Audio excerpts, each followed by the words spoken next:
So, sa totoo lang, naka-check out na ako before ng ganito. Kasi di ko talaga siya alam kung paano gamitin. Ewan ko lang kung papaldo tayo ngayon. So, ayan. Ito guys is wasado. Malapit na maging asado. Charis.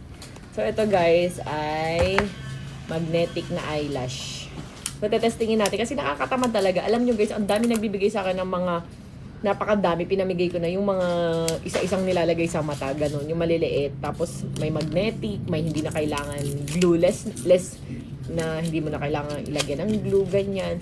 So, ito, testingin natin kung okay. Kasi, i-clip mo lang siya and okay na agad siya.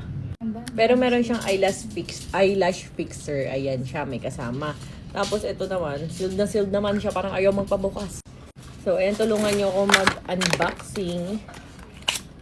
May nag-comment kasi wala daw akong pilik mata. Ito talaga huyo kayo sa akin pag nagkaroon. Charis. May lagay siyang ganyan guys. O, diba?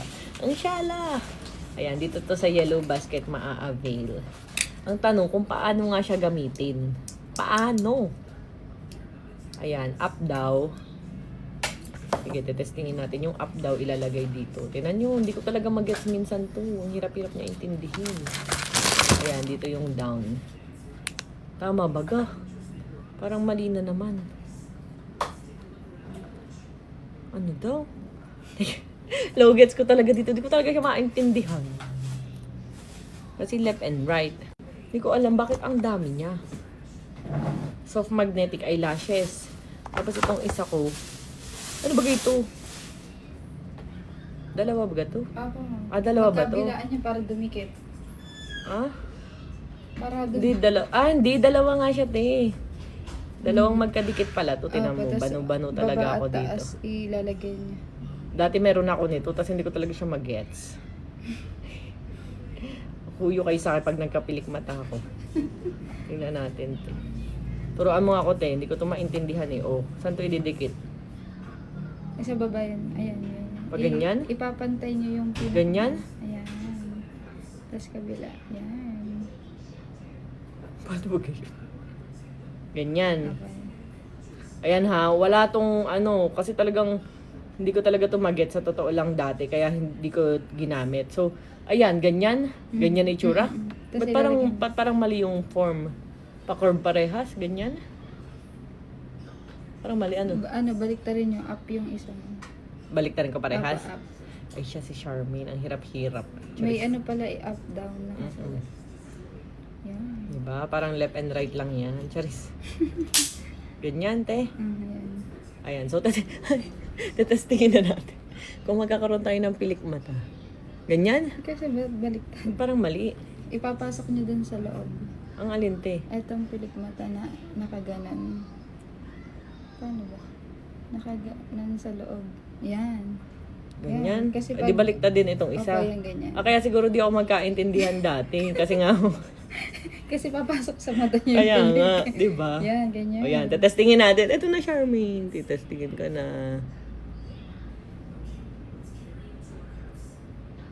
Ayaw. O wala siguro siyang pinagkakapitan. Hindi, may magnet yan. Ayaw nga, ting. O, tinan mo. Di ba ginanon ko na, o. O, dapat didikit na siya. O, nandito pa din siya. Ba't kayo? Ano ba gayon? Baka baliktad yung lagay natin. Testing natin ng pag-ganun. Ay! Huy! Huyo kayo sa akin. Baliktad nga yung lagay ko, guys. O, tinan nyo. O, meron na. So, testingin pa natin yung kabila. Sinasabi ko sa inyo eh. Sinasabi ko sa inyo. Pag nagkapilik mata talaga ako, huyo kayo talaga sa akin. Ayan. Tas ito na naman. Kailangan mo lang pala siyang ilagay ng tama. Kaya pala, te. Nung dati hindi ako magkaintindihan. Kailangan mo lang pala siyang pag ganun. Ayan na, nalito na naman ako. Paano ba gayon? Pag ganun. Yan na, no cut video. Malalaman nyo talaga na ganito. Wag lang kayong magiging low gets, may ilalagay nyo siya. Te, ayan na. Ayan, tetestingin natin dito naman sa kabila. Hindi ko kasi makita paano ko ilalagay.